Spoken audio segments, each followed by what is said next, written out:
All right, here we go. I'm stepping out of the comfort zone a little bit here and just going ahead and recording. So here we are in the studio. It is Friday, June 28th, 2024. Taking a sip of my brand new batch of Danger Coffee by Dave Asprey. I switched back to the original blend.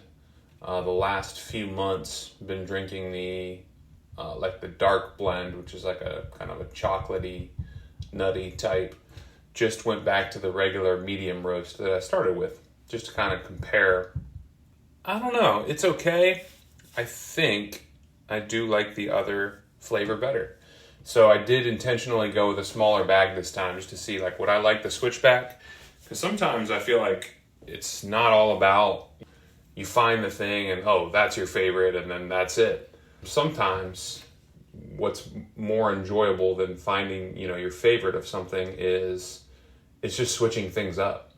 Even if what you switch up to isn't your favorite thing, the switch in itself gives you a sense of kind of like exploration and just kind of testing out a new little setup, just standing here in the studio recording just into my phone. I wasn't going to let the tools or the technology slow me down this morning.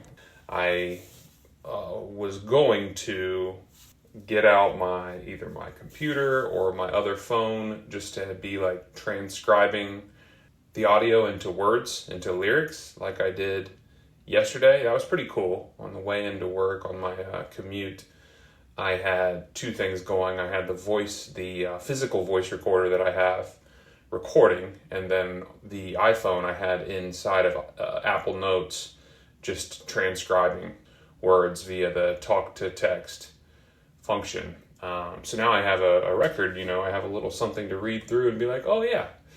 I think that actually that might be really helpful for me as far as like recounting my, I don't know if that's a word, reviewing or listening back to the things that I record in a dialogue format like this.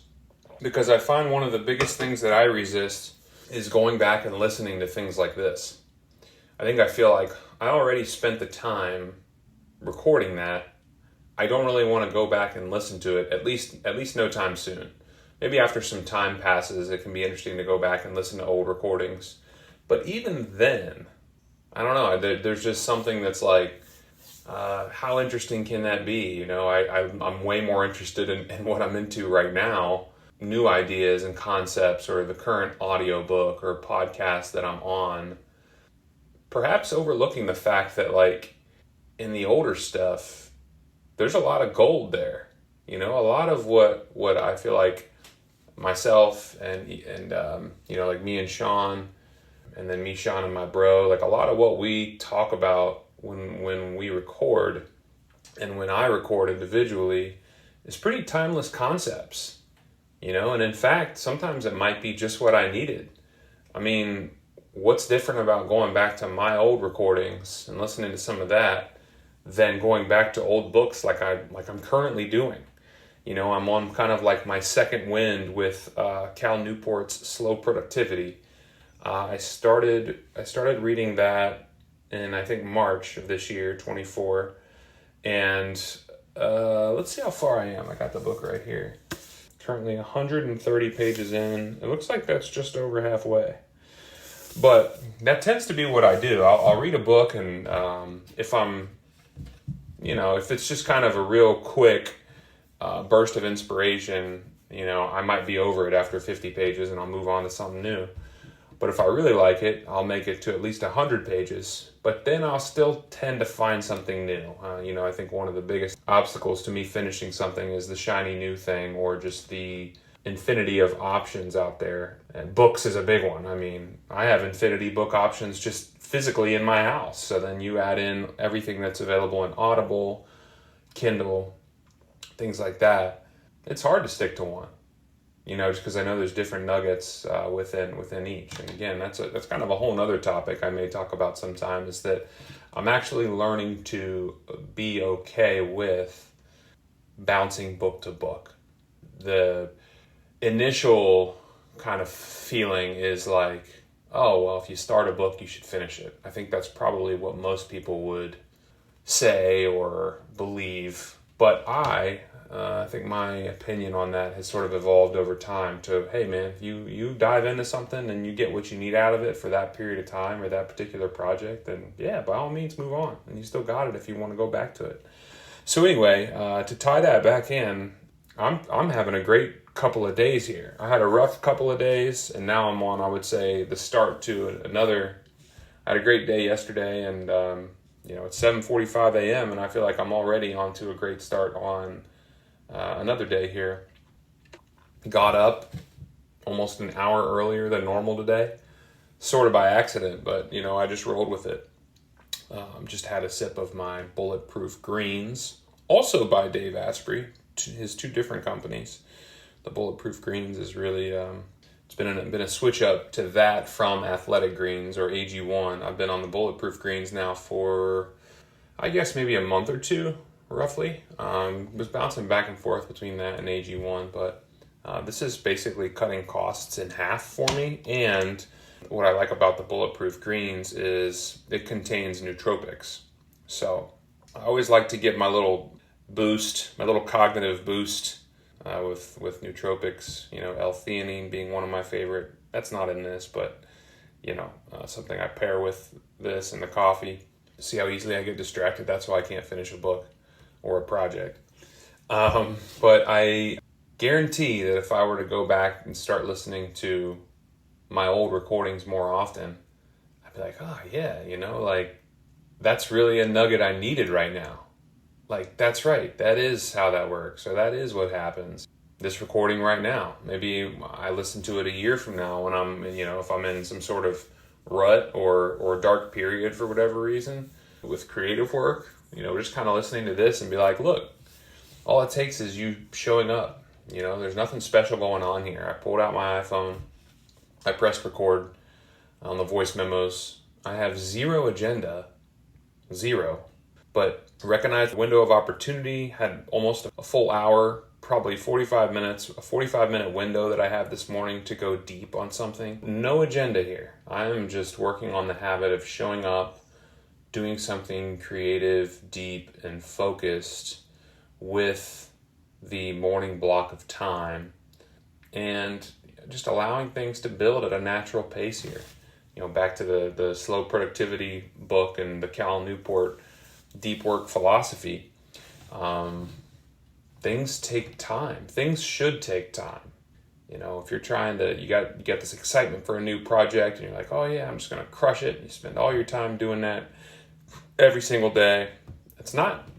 There's certainly some good to that, of course. But in general, it's not sustainable. It's not the long-term approach that is going to serve you most likely in producing creative work successfully, consistently, over the long term. So I'm playing the long game at this point. I know that if I just show up, I stay focused on just a real select few projects at a time, one at a time on a daily scale. Like today, the project I chose for this morning, for this 45-minute period, even though it doesn't sound like a major period of time, and I don't think I'll record that whole time, but hey, you never know, is the podcast. Not let me make 15 minutes of progress on the podcast, and then let me spend 15 minutes of moving a new song forward, and then let me spend 15 minutes of continuing to set up Pro Tools on my new Mac. Those are things that involve task switching. And each of those projects carries overhead tax with it. You just gotta do one thing at a time. You really should have as few creative projects or whatever type of projects that you tend to have on your plate, life, career, otherwise. You really should have as few of those as primary projects as possible. I do think you should have several. Not should, but I do think it's feasible and natural and beneficial to have several on your plate at once, because you can put some time into one for a day or two, and then kind of allow it to marinate a little bit. Allow that work to sort of kind of settle into the background and sort of process in your subconscious, and allow yourself to just be doing kind of some one-off thinking about it in the in-between periods, and then you shift to something else for maybe a couple of days. But I'm interested in taking it even a step further, which is going to be very hard for me. Kind of historically, what has been one of my biggest obstacles to producing, releasing, sharing creative work and finishing creative projects is just the vast number of them that I keep on my plate. From an outsider's perspective, it would look like I've been relatively quiet for a little while now related to both music and podcast. But it's like that perspective, those people, maybe you listening, you might find it hard to believe that I've had music and podcast projects in my line of sight, on my plate this whole time. It's just that I haven't been executing them because I have too many different projects going on. One of the three main principles in this book is do fewer things. Have fewer creative projects, have fewer whatever type of projects on your plate at once. Work them sequentially. The reason I've struggled with that is probably a symptom of my GTD methodology, my GTD practice. Many of you may not be familiar with GTD or getting things done. It's a kind of a life management, productivity methodology that I began implementing in my life a while ago now, probably at least 6 years ago.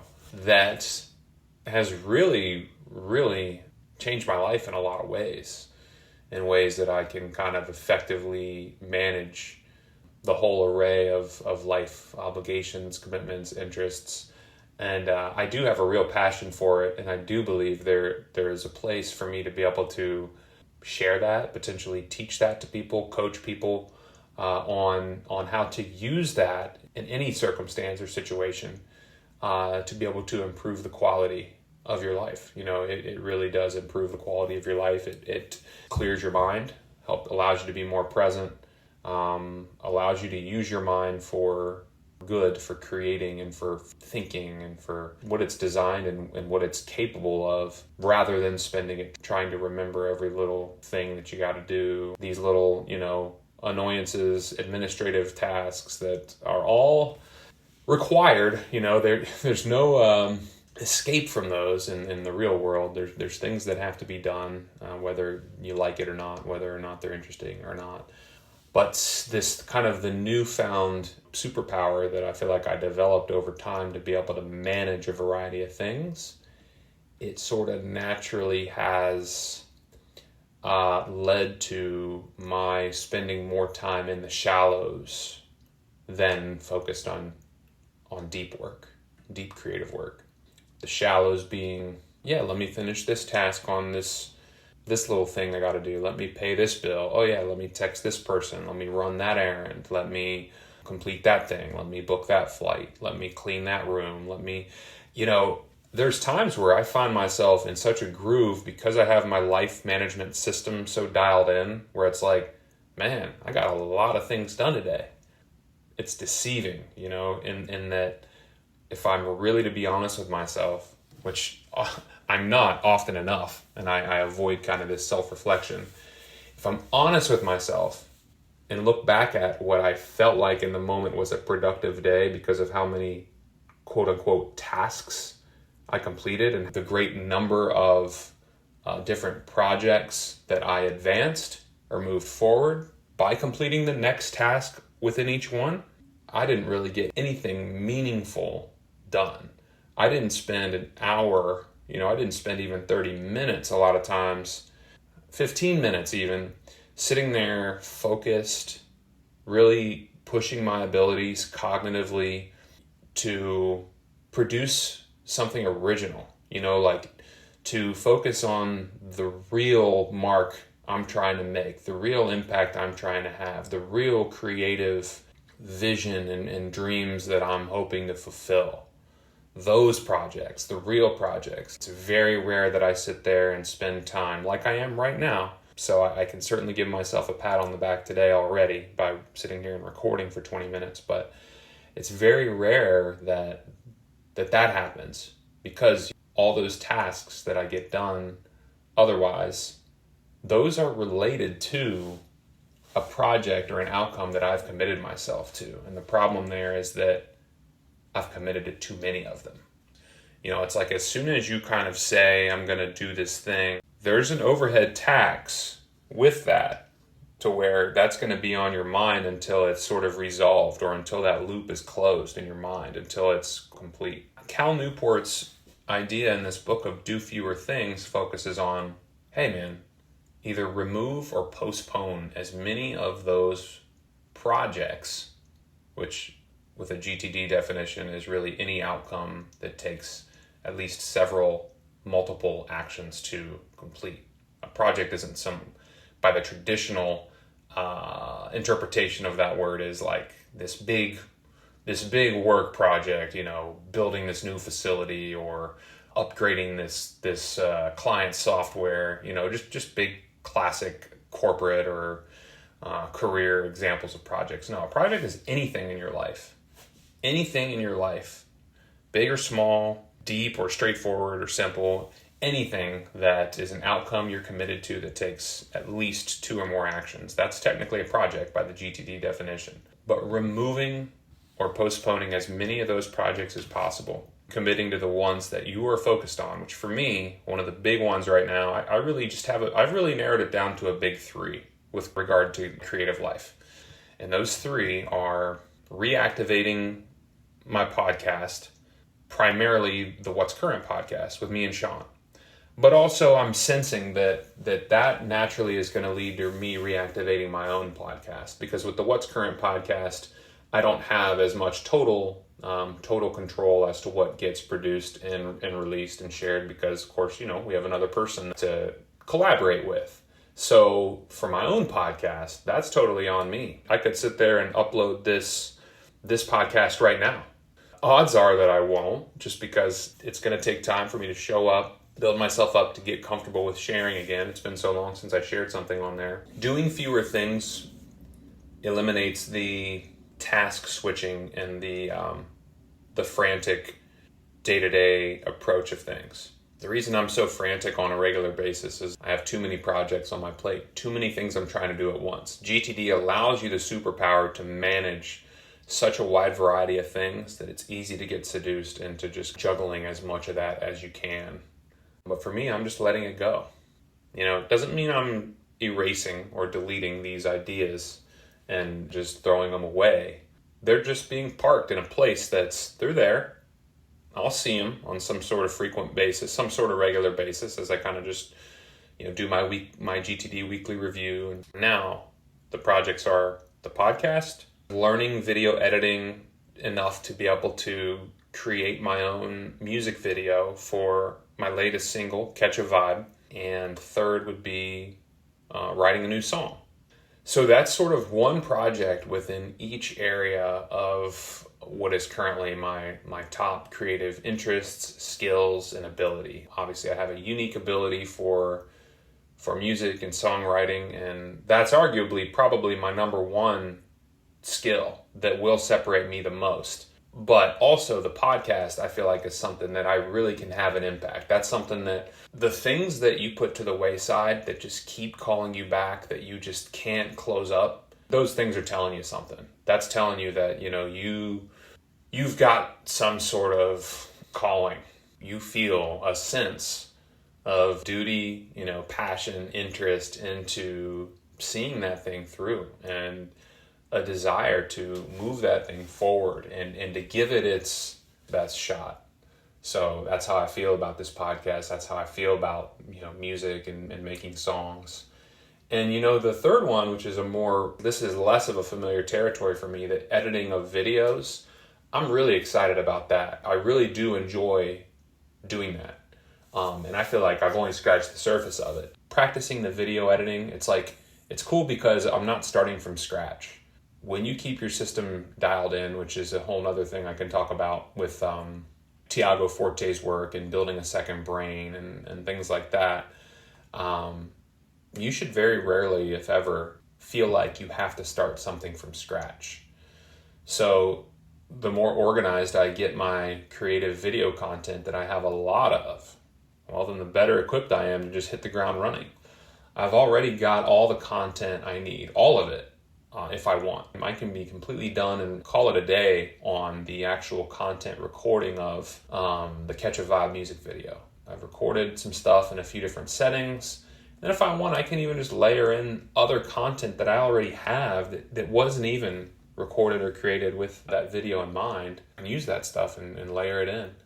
But that project's cool because it's a combination of, it's an outcome that I would like to see through, to kind of have my first official music video out there that obviously isn't going to be like a professional music video situation. I don't think it needs to be. At first, I think I was into the idea of really having like a really professionally done music video, videographer to be edited to that quality and level of other music videos. But you know what? I'm like, let me just do this myself. Like, let me just learn this. Let me save all those costs. Let me learn and do it on my own terms. So it's a combination of, it's a result that I want to see to fruition, and it's like a new skill that I can learn along the way.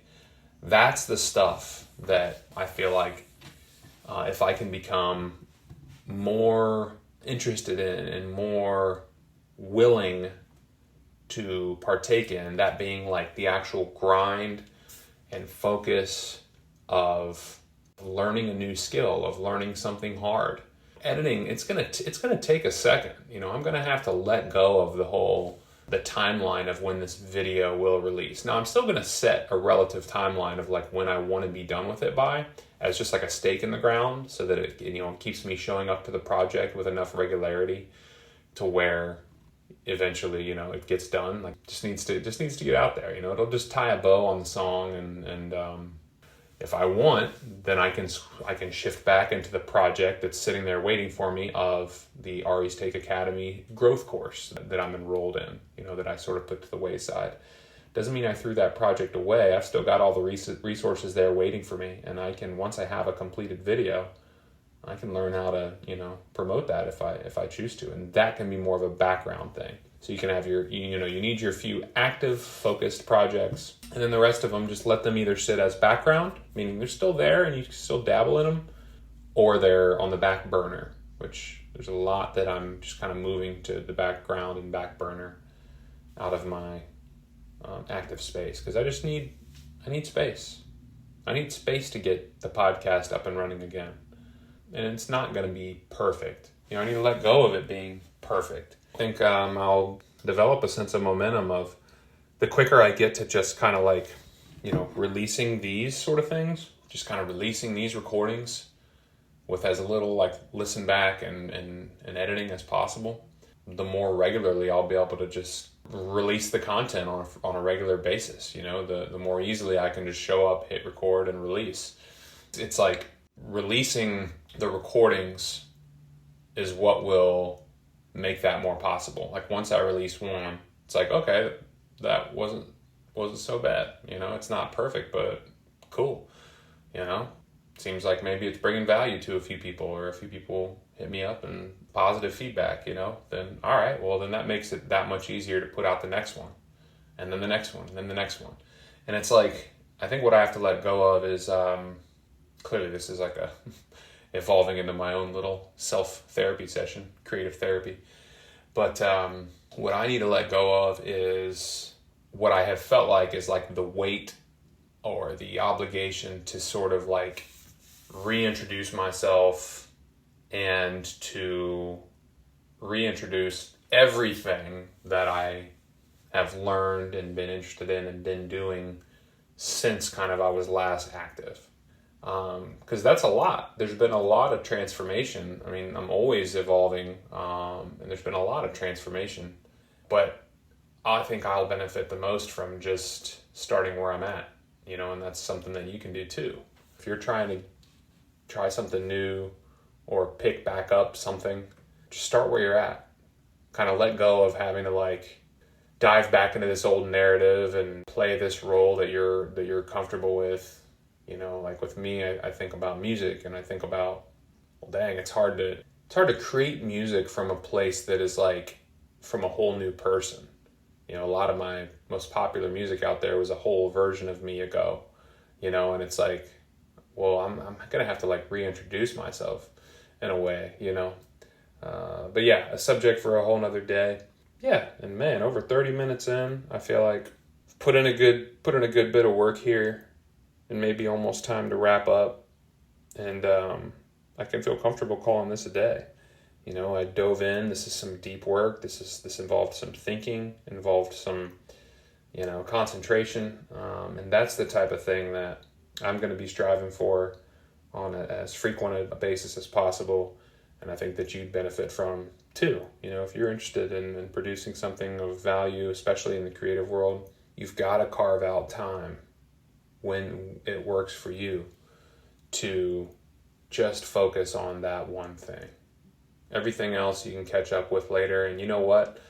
Dealing with the rest of life's random responsibilities and things that you may not be as excited to handle isn't so bad when you've got under your belt a good, creative, focused session and you've made headway on something that matters. You've put in work that matters. What I've just done, that's work that matters to me. You know, I had no agenda. I literally had zero agenda when I pressed record just now. I started where I was at, you know, start where you are.